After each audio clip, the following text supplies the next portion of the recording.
अस्सलामुअलैकुम। डिस्कवर इल्म के दिलचस्प और मालूमाती सवालाती जवाबात की सीरीज़ में खुश आमदीद। सवाल नंबर 1, वो क्या है जो आपकी हर चीज़ को दुगना कर देता है?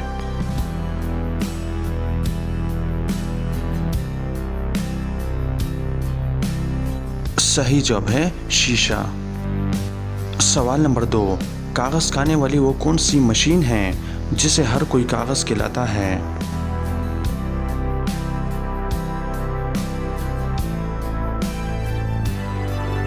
सही जवाब है लेटर बॉक्स। सवाल नंबर 3, वो कौन सा पेड़ है जिसमें लकड़ी नहीं होती?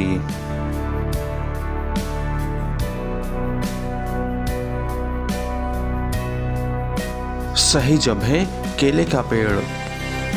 सवाल नंबर 4, वो कौन सा ड्रेस है जो आप नहीं पहन सकते?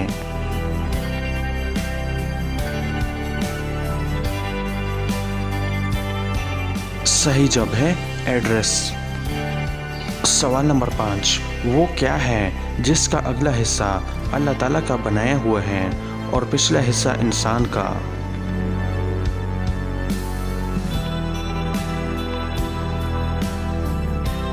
सही जवाब है गद्दा गाड़ी। तो दोस्तों, उम्मीद करता हूँ कि आज की वीडियो आपको पसंद आई है। अगर पसंद आई है तो लाइक का बटन दबाएं और मज़ीद मालूमाती वीडियोस के लिए हमारे चैनल को सब्सक्राइब कीजिए। शुक्रिया।